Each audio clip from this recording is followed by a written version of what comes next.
We are live. What's up, my friends? Abby here, and welcome to another Write With Me live stream.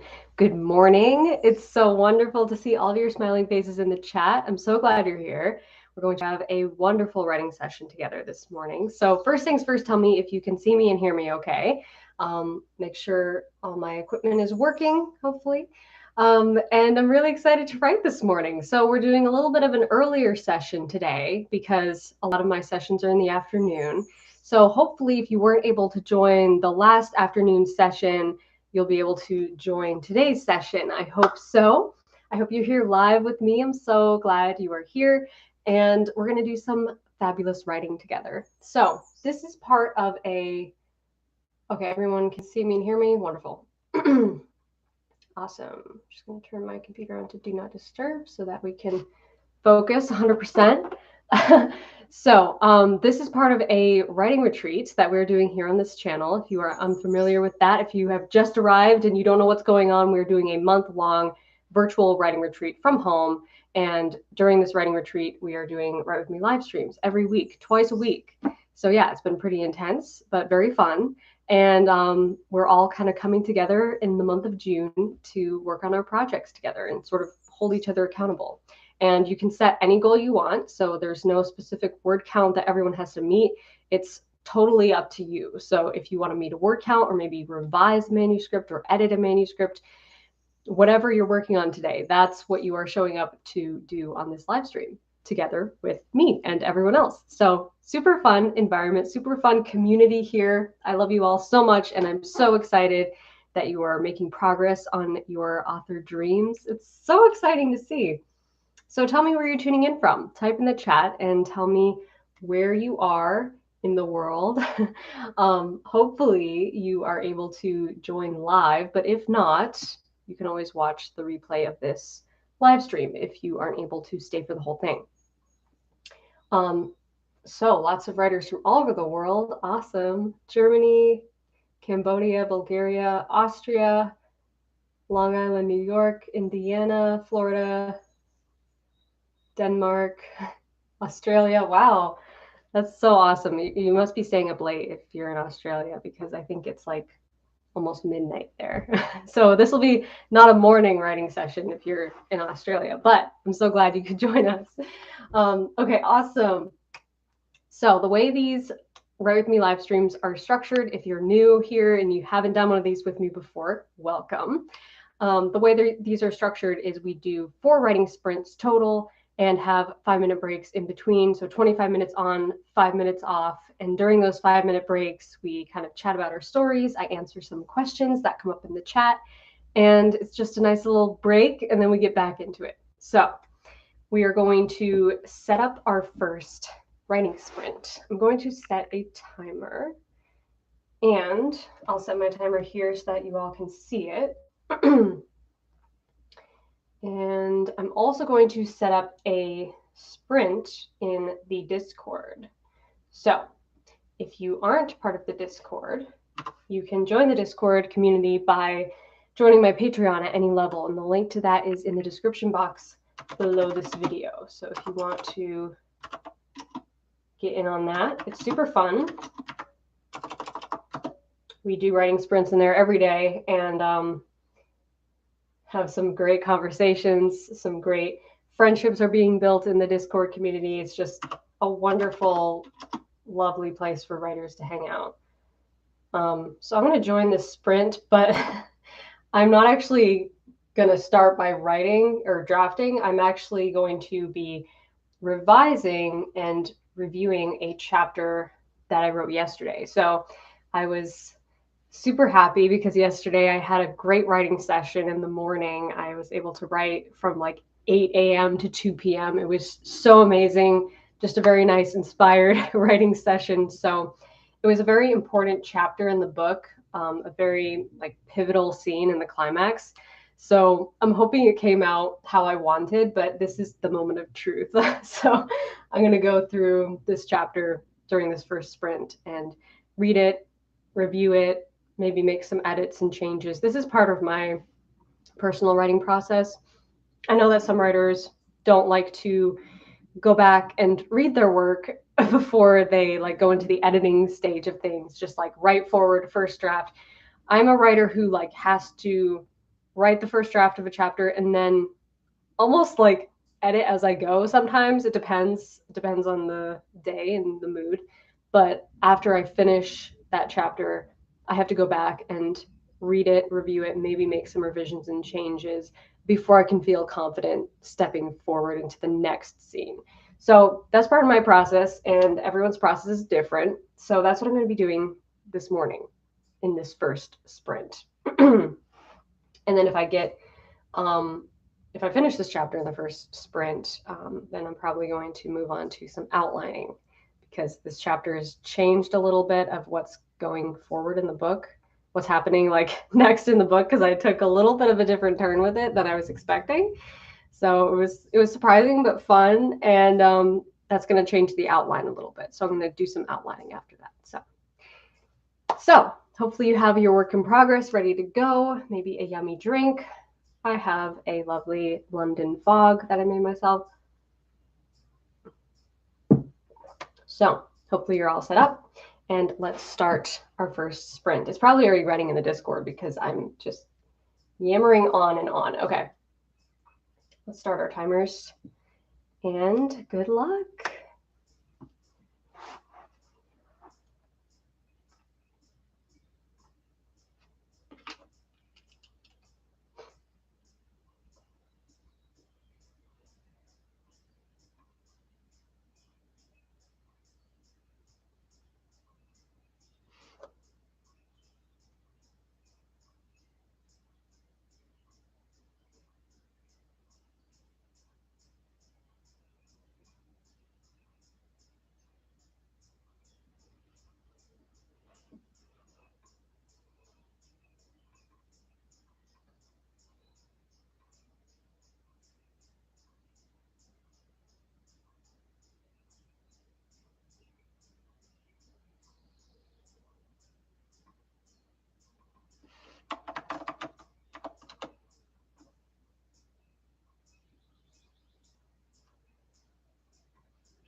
is timer number 1. Sprint number 1 is finished. Tell me how it went in the chat. Hopefully you had a good writing sprint.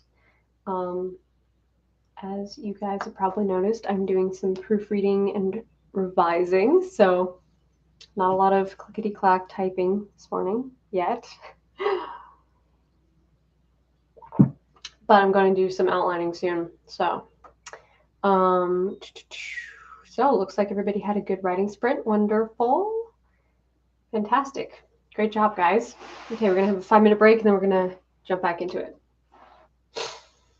Okay, let's see. I'm going to answer a few questions here. Truly Karis asks, how many main characters is too many to handle in one book or series? Well, it depends, you know, it's totally up to you as far as how big you want to make your cast of characters, but I would recommend having like 2 or 3 main characters who are like the centerpiece characters of the story. And you can still spend time on other characters, of course, and make us care about them, but sometimes if you get too expansive with your cast, we can start to lose interest in some of the characters because our attention is too divided.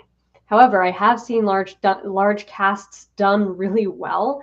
So it really depends on your story, and it depends on the kind of style you want to take with it. But I would recommend sticking with like the few characters that you really love the most and that you really want to be like the centerpiece of the story. And focus on them for the most part, and figuring out what your personal preferences are with that, with the size of a cast in a story. Also, studying other stories that have large casts can be a great way to learn about how to write it. Let's see.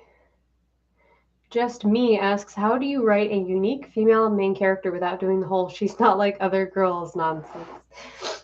I would say finding those traits about your character that makes her unique, like what is it specifically that makes her not like other girls? And then literally just show me those things instead of saying she's not like other girls. Like, I would say it's literally that simple.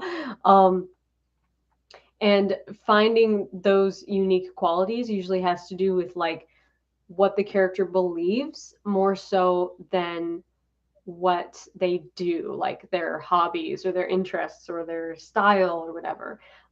What makes a person really unique is like what they believe about things, right? Their opinions and their interests, but mostly like to do with kind of their internal conflict, I guess I'm saying, more so than just like, you know, quirkiness in personality traits or with their personal style or something, which those things can still be fun to play with, like the quirkiness thing.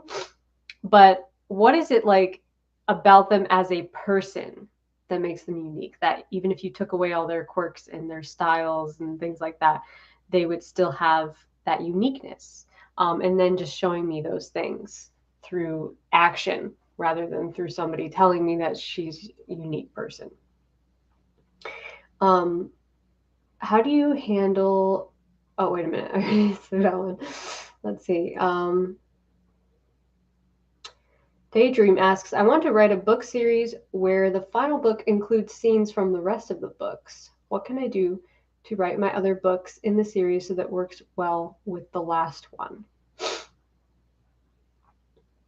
So I guess you're saying that you want to like have flashbacks and stuff from the rest of the book series. I would say that if you have a congruent storyline where every book is happening either in the same world or with the same characters, even if you're moving to different characters for each book, but you're existing in the same universe, having that connection running through your entire book series is a good way to make it feel like it all belongs together, right? So there are lots of different ways to write book series, and you kind of just have to find what style works best for you.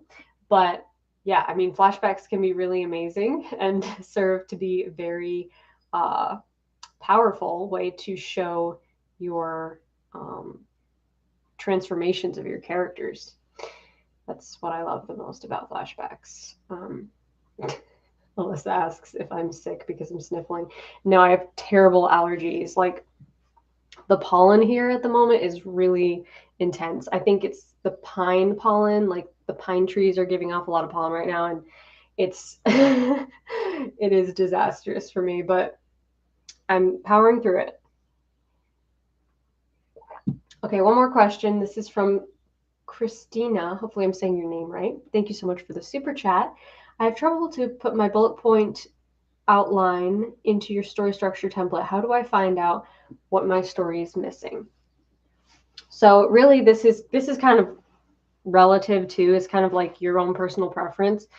When you're using the bullet point outline of the 3X story structure, you don't necessarily have to feel like you need to fill out every single bullet point. Like if you feel more comfortable going with just a very basic idea, just a rough outline, and you don't have some of the bullet points sorted out and you feel like, oh, my story is missing something, not necessarily. Sometimes you need to just start writing it or start outlining in more depth before those other points come to you. So I like to use the bullet point outline as kind of like a omniscient view, I guess, a quick glance at like the basic structure of the story. But if I don't have all the parts and pieces right away, that's okay.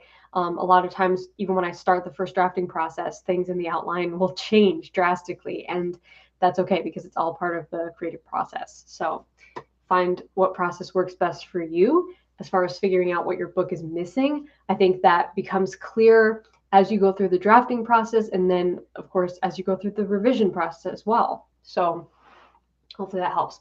Okay, we're going to back up our timer and do another sprint. I'm going to finish reading this chapter because I haven't gotten through the whole thing yet, and hopefully I can then move on to some outlining. Okay, so I will set up a sprint in the Discord that you guys can join.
2 just rang.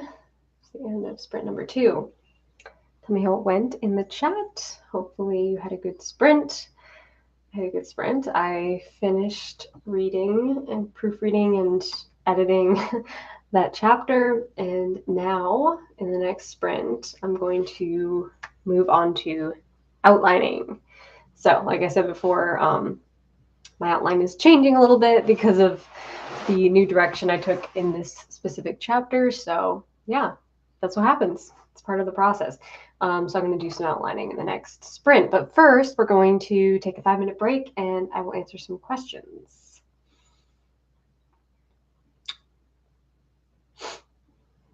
Let's see. Amber asks, I have a character that will be a friend / mentor to my protagonist who's gone through similar trauma. How can I write this dynamic to make it feel genuine?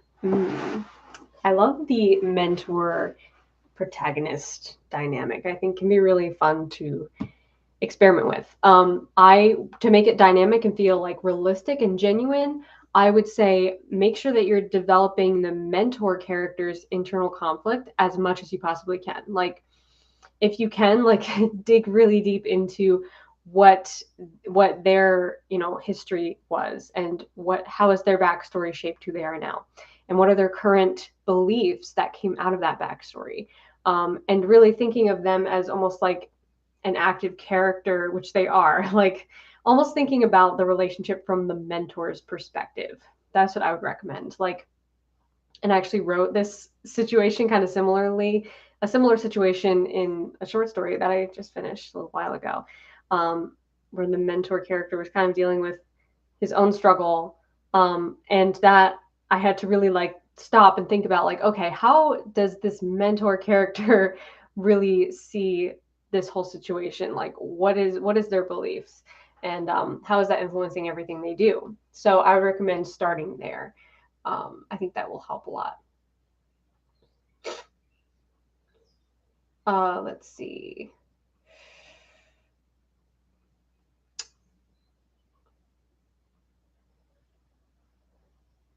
Hewo asks, I'm writing a 6-novel series and there are a lot of unnecessary characters, but I like them so much that I really don't want to cut them out. How do I incorporate them? How you would incorporate them, how I would incorporate them, is to make them matter as much as possible to the main character's story. So if you have unnecessary characters, how can you just make them more necessary? Like, how can you make their journey intersect and interweave with the main character's journey in such a way that it actually adds to the story and doesn't distract from the main character's story? And I actually have a live training about this that I want to share with you guys. So if you go to my Patreon and join at the live training pass level, you can get access to all my live trainings, but I have a specific live training all about subplots and side characters. And this is really like, I mean, it's like a masterclass in writing side characters. Even though it's called How to Write Seamless Subplots, it's more to do with side characters' plots. That's how I like to think about subplots. So if you want to check this out, I'm going to leave the link right here. Side characters. And in that live training, I give a lot of specific like ways to look at your subplots interweaving with your main plot, and just ways to make it work together. So hopefully that will help you out. The Moon's Halo asks, I'm writing a third-person close novel for the main character's parents. How soon should I use their names instead of just mom and dad, because they are important? Well, if it's third-person close, a lot of times you're referring to characters how the point of view character sees them. Okay, so you could say her mother, her father, or his mother, his father, instead of mom or dad, but it's kind of a preference thing because like I've seen it both ways. So it's kind of up to you what you want to do for your story. You can also use their proper name, like Mr. or Mrs. with their last name is another option. But I would just go with whatever feels best for you. Let's see. answer one more question and we'll get into our next sprint.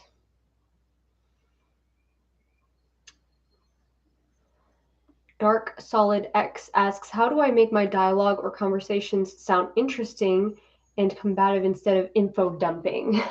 So it can be a good thing to use dialogue for exposition sometimes, depends on the situation. But I would say first check out my video on dialogue if you go to my channel, or type in Abby Emmons dialogue on YouTube. It should come right up. And in that video, I talk about just a few ways to make your dialogue sound more realistic and believable. But I would recommend for dialogue, just make sure that you are framing everything that a character is saying, framing it through who that character is and what their beliefs are, what their internal struggle is. Like, how does that influence what they say and how they see the world and how they perceive events? Because that's the thing about info dumping. Information is objective, right? It's like, this is absolutely true or absolutely false. And if we're just giving absolute truthful information, it's not interesting to read in dialogue, because that's not how people talk in real life. None of us are completely objective, right? None of us can actually give 100% true information, which is just crazy to think about. But anyway, philosophy aside, the point is we all filter what we say through our personal beliefs and our opinions. So then our opinions influence how we speak. So let your character's opinions influence how they speak. Let their fears and their goals be apparent through how they perceive events and how they relay events. So everyone will have different opinions about things. And that's not only what builds your characters and shows us who these characters are, but that's what makes the reading experience interesting. And what they don't say a lot of times, or the subtext, is more important and juicier than what they actually are saying. Also something to keep in mind. Subtext is really fun to play with. Okay, let's get into our next writing sprint. I'm going to start doing some outlining for the next few chapters of this book. And this is the series that I'm co-writing with my sister, by the way. I don't know if I said that before, but I'm just going to start another sprint in the Discord. Start my timers again. Oh, look, it's 11:11. Yay! I always get excited when I see 11:11. I don't know why. It just makes me happy. It feels like the universe is in my favor. Okay, so I'm going to just be adding to the outline. So I'm just going to put my outline word count in there, which is currently 18,611 words. Yikes. Okay, let's start our timers and we will have another break in 25 minutes.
is finished.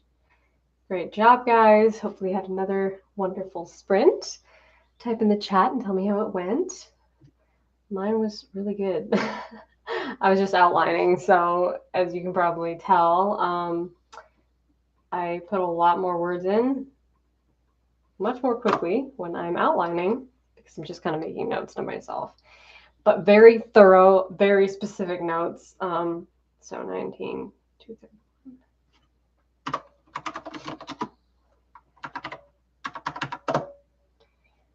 So yeah, 620 words of outline. Pretty good. Okay, awesome. So I have a way better sense of direction now, and I think I'm gonna just continue outlining because this is very close to the end of the book. So I just want to straighten out the rest of the events as much as I possibly can project for this at this moment. So yeah, looking forward to doing that. But first, short break, and I'm going to answer a few more questions. Let's see. Aurora Rose asks, where would you suggest to look for a reliable and safe editor? There are lots of different directories and stuff that you can use to find editors. That's where I would recommend starting. Reedsy is a great directory. I mentioned a few directories in my live training about editing, which I would highly recommend checking out. But there are some trusted directories that you can find online where you can find editors that will meet your specific needs. And those are really great because you can kind of filter the editors on there by like what genre you write and maybe what age bracket your book is for, and just different editing styles. And another thing that I would recommend doing when you do find an editor that you want to try is getting a sample edit from them and seeing how you like their style, because they have to, you have to vibe with them and you have to feel like they understand your voice. So that's important. And most editors, you can request a sample edit, usually for free. They'll edit a couple pages and you can kind of get the feel for working with them. But yeah, editing directories, the names of them are honestly slipping my mind right now because I have not personally had to do much digging because I've always worked with one editor. But I will point you to my live training on editing, because honestly that whole live training is really in depth, and I would recommend following it and editing your book as best you can before you send to a professional editor is always a good idea.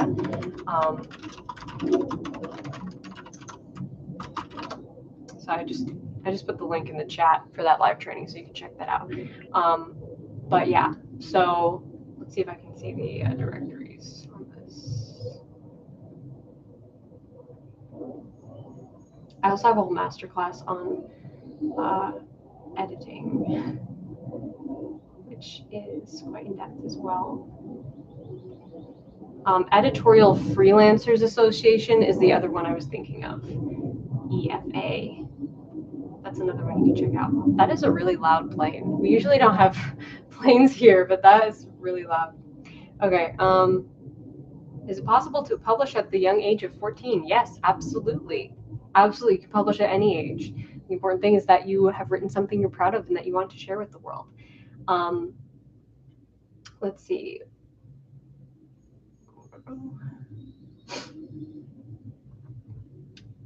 Oh, a super chat just came in from Hannah. Thank you so much, Hannah. Thanks for another great writing session, Abby. Love these retreats so much. I'm so glad. I'm so happy you're here.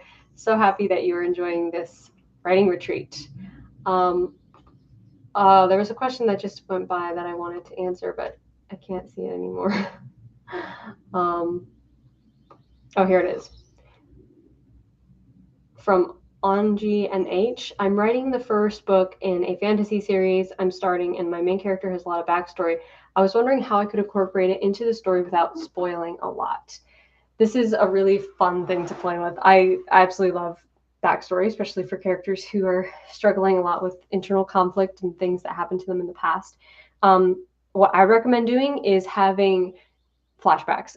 So you can kind of play with where to begin the flashbacks and where to start sprinkling them in, because you definitely want to show as quickly as possible that the character does have internal conflict, right? We want to see that pull of desire versus fear, something that they're internally struggling with.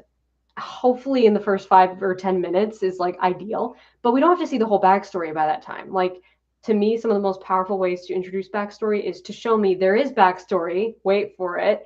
It's coming. Like, if you make a promise to me as the author, I am going to be drawn in to see the fulfillment of that promise. But you have to first make the promise. So making the promise of there is backstory, there's more to this story, there's something else at play here, and you're going to find out what it is. And then sprinkling in those flashbacks and seeing how you can introduce the main character's backstory. The example of this that's like immediately coming to mind is Six of Crows. Okay, so like the character of Kaz Brekker in Six of Crows, if you've read that book, it's just honestly a masterclass in flashbacks. Like, the way the flashbacks show up in that book are so well done, in that, like, we know he has internal conflict, obviously, very clear in the very beginning, but we don't start to see why. We don't start to see the backstory until we get a little ways into the story. And then the flashbacks are like slowly sprinkled in with the plot of the story. So that's one example that comes to mind immediately. That's a really good example of how to like bring those flashbacks in and make them feel natural. Let's see, I'm going to answer one more question. We're going to get into our last sprint. Paola asks, how to get over years of long writing block or recover the motivation and passion to write and get rid of writer disbelief. Man, it's a difficult thing to overcome. I completely understand that.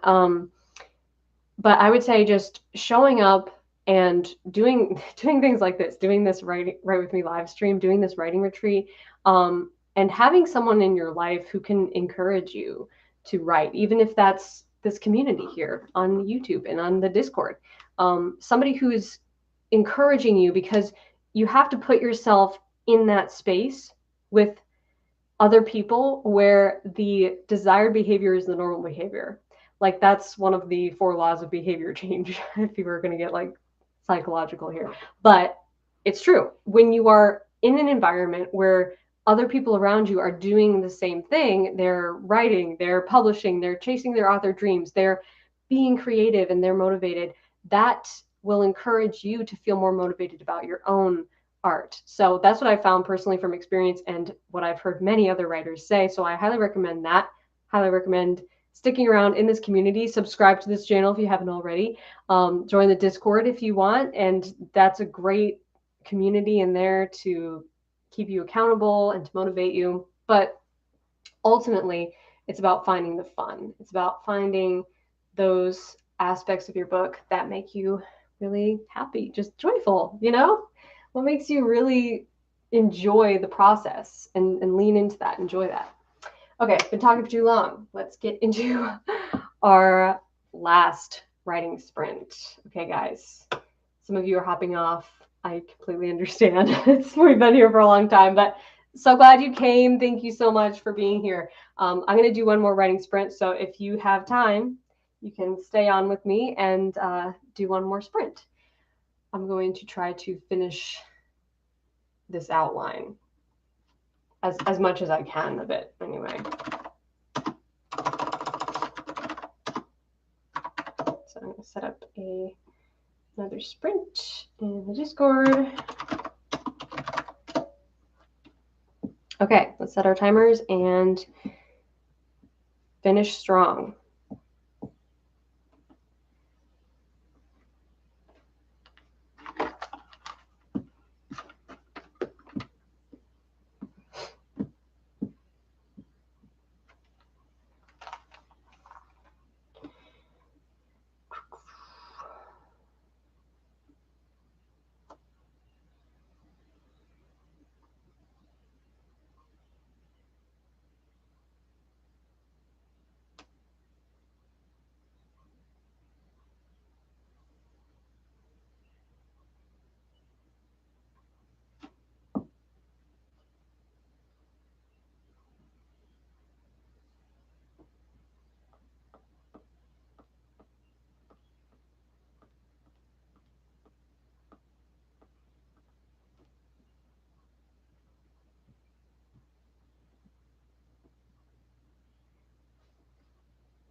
boom.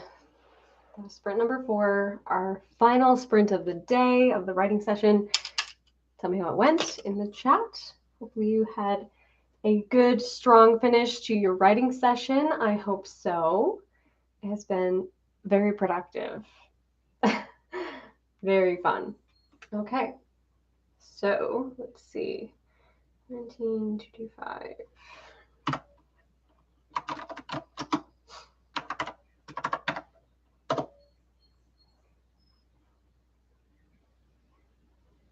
So apparently I only deleted words from my outline. Fun.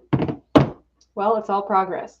So I'm excited because I accomplished everything I set out to do for this session. Awesome. So I proofread and revised my chapter from yesterday, and I revised the rest of the outline for this book and kind of added some details, cleaned things up a bit, cleaned up all my notes so that they're very coherent and they line up with my index card outline. So all of that is congruent. And now basically all that's left to do is just write forward and continue to the rest of this book, which is so exciting. There's only, let's see, 1, 2, 3, 4, 5, 6, 7 chapters and an epilogue left to write of this book. Oh, it's so exciting. And there are over, let's see what our word count is so far. Word count so far is 166,000 words. So yeah, it's a pretty long book, but it's amazing. I love it. Okay, so wonderful job, guys. Looks like you had an amazing, productive writing session. I'm so glad that you were able to join me today for this writing session, and there's going to be another one on Saturday. So mark your calendars.